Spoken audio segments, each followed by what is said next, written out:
ചേർത്ത് പിടിക്കുകയല്ല, ഞെക്കി കൊല്ലുകയാണ് ഉണ്ടായത്.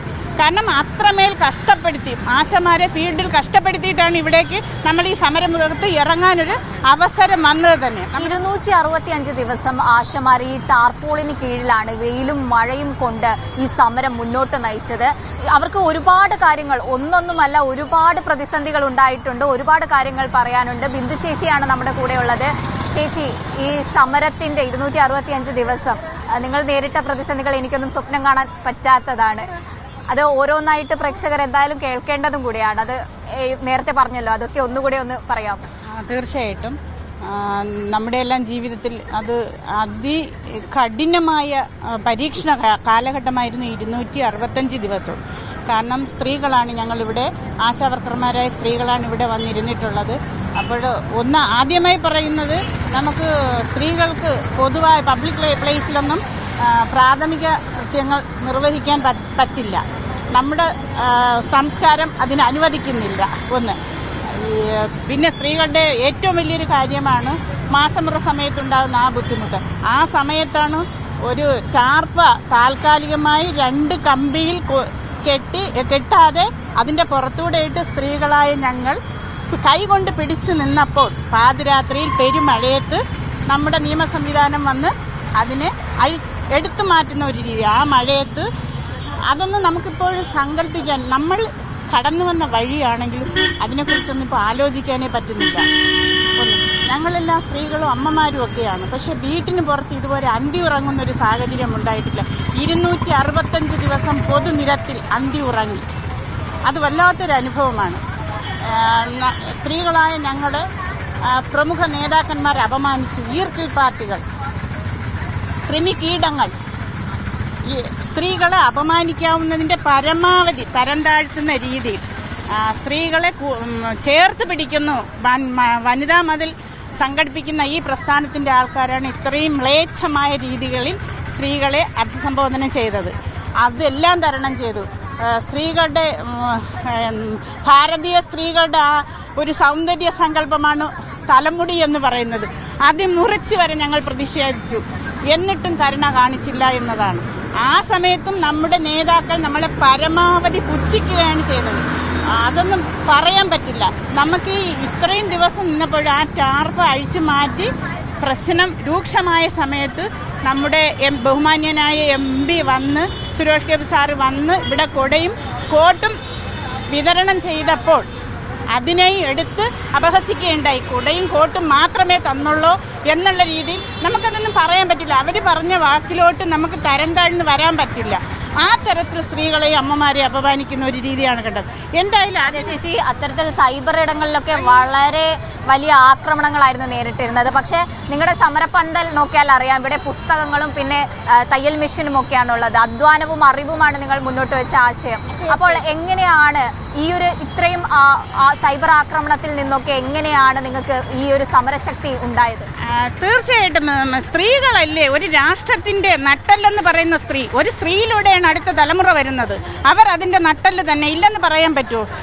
രാഷ്ട്രത്തെ താരാട്ടുപാട്ടുന്ന, അതിൽ തൊട്ടിലാട്ടുന്ന കൈകളാണ് സ്ത്രീകളുടേത്. അപ്പം എത്ര സൈബർ ആക്രമണങ്ങൾ ഉണ്ടായാലും സ്ത്രീ ഇതെല്ലാം അതിജീവിച്ച് തന്നെയാണ് വരുന്നത്. കാരണം സ്വാതന്ത്ര്യ സമര കാലത്ത് പുരുഷന്മാർ, അന്ന് മുൻനിരയിലിരുന്ന പുരുഷന്മാരെ മാത്രമേ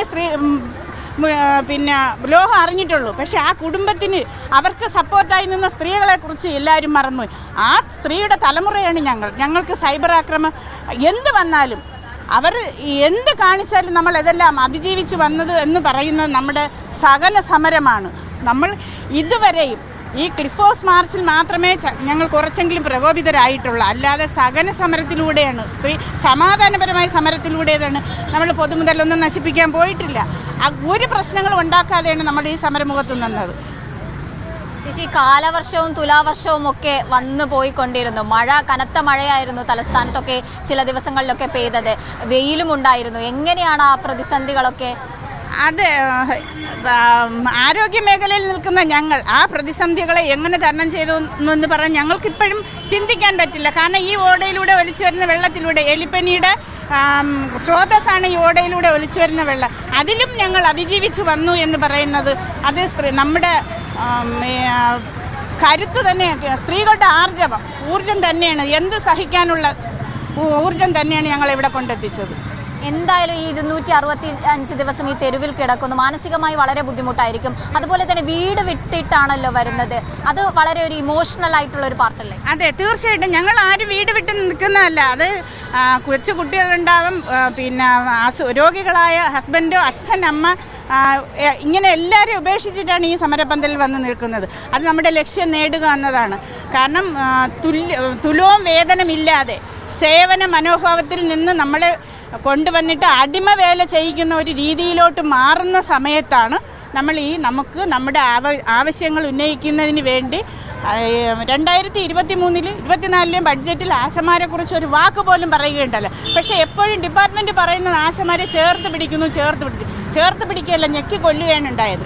കാരണം അത്രമേൽ കഷ്ടപ്പെടുത്തി ആശമാരെ ഫീൽഡിൽ കഷ്ടപ്പെടുത്തിയിട്ടാണ് ഇവിടേക്ക് നമ്മൾ ഈ സമരമുഖത്ത് ഇറങ്ങാനൊരു അവസരം വന്നത് തന്നെ. നമ്മുടെ മാനസിക സമ്മർദ്ദം ഏതെങ്കിലും ഒരു ഘട്ടത്തിൽ വളരെ മാനസിക സമ്മർദ്ദത്തിലായിട്ട് നിങ്ങൾക്ക് ഈ സമരം പിന്നോട്ട് പോകണമെന്ന് തോന്നിയിട്ടുണ്ടോ? അത്രയും നിങ്ങൾ വേദനിച്ച ഏതെങ്കിലും ഒരു ഘട്ടമുണ്ടോ? വേദനിച്ച ഘട്ടം എന്ന് പറയുന്നത് നമ്മുടെ ഈ സമരത്തെ മൊത്തത്തിൽ അപമാനിക്കുക, മാനസിക പീഡനം തന്നെയാണല്ലോ ഈ സൈബർ ആക്രമണം എന്ന് പറയുന്നത്. സ്ത്രീകളെ സംബന്ധിച്ച് തീർച്ചയായിട്ടും വേദനാജനകമാണ്. പക്ഷേ ഞങ്ങൾ അതിന് തീരുമാനിച്ചില്ല. കാരണം ലക്ഷ്യം കണ്ടേ മുന്നോട്ടുള്ളൂ എന്നുള്ളൊരു ഉറച്ച തീരുമാനത്തോടു കൂടിയാണ് നമ്മളിവിടെ വന്നത്. അതിന് ഏറ്റവും കൂടുതൽ നന്ദി പറയുന്നത് നമ്മുടെ ഈ സംഘടന നേതാക്കന്മാരാണ് നന്ദി അർഹിക്കുന്നത്. കാരണം 45 ദിവസം കേരളത്തിൻ്റെ അങ്ങോളം ഇങ്ങോളം കാൽനട ജാഥയായി സമരം ചെയ്ത് പിന്നെ തെരുവോരങ്ങളിൽ അന്തിയുറങ്ങി അങ്ങനെയല്ലേ ഈ സമരം ഇവിടെ കൊണ്ടുവന്നെത്തിച്ചത്. തീർച്ചയായിട്ടും ആ നേതാക്കൾക്ക് എത്ര നന്ദി പറഞ്ഞാലും തീരില്ല. ഈ ആർത്തവ സമയത്തെ പറ്റി ചേച്ചി നേരത്തെ പറഞ്ഞു, ആ സമയത്ത് വരെ ഈ നിരാഹാരം കിടക്കേണ്ടി ഒക്കെ വന്നിട്ടുണ്ടോ? തീർച്ചയായിട്ടും ആ സമയത്ത് നിരാഹാരം കിടക്കേണ്ടി വന്നിട്ടുണ്ട്. അപ്പോൾ നമ്മുടെ പ്രാഥമിക ആവശ്യങ്ങൾ നിറവേറ്റുന്നതിന് എവിടെയെങ്കിലുമൊക്കെ പോകുന്ന ഒരു അവസ്ഥ. വേറൊന്നും പറയണ്ട. നമ്മളിവിടെ ഒരു പൊതു പരിപാടി വയ്ക്കുമ്പോൾ ഇവിടെ 1000 വനിതകൾ കൂടുന്ന സമയത്ത് ഇതുവഴി കയറിപ്പോയി നമ്മുടെ പ്രാഥമിക ആവശ്യം നിറവേറ്റുന്നതിന് പോലും ഇതുവഴി കടത്തിവിടാത്തൊരു സാഹചര്യം ഉണ്ടായിരുന്നു. ഇതുവഴി ഇതിനകത്തൂടെ കടന്ന് പുറത്തിറങ്ങാൻ, ടോയ്ലറ്റിൽ പോകാൻ സമ്മതിക്കാത്തൊരു സാഹചര്യം ഉണ്ടായിരുന്നു. അതെ, പ്രിയപ്പെട്ട പ്രേക്ഷകരെ, നമുക്കൊന്നും ഒരിക്കലും സ്വപ്നം കാണാൻ കഴിയാത്തത്ര പ്രതിസന്ധികൾ കടന്നാണ് ആശാസമരം ഇവിടെ എത്തി നിൽക്കുന്നത്. ഇനി ഇവിടെ നിന്നൊന്നും ഈ സമരം തീരുന്നില്ല, ജില്ലകളിലേക്ക് ഇത് വ്യാപിപ്പിക്കാൻ പോവുകയാണ്. എല്ലാ അവകാശങ്ങളും നേടിയെടുക്കുമെന്ന് തന്നെയാണ് ആശമാർ പറയുന്നത്. ക്യാമറ പേഴ്സൺ സിജോ സുധാകരനോടൊപ്പം സനിസ ശോഭ ചന്ദ്രൻ, മീഡിയ 1 തിരുവനന്തപുരം.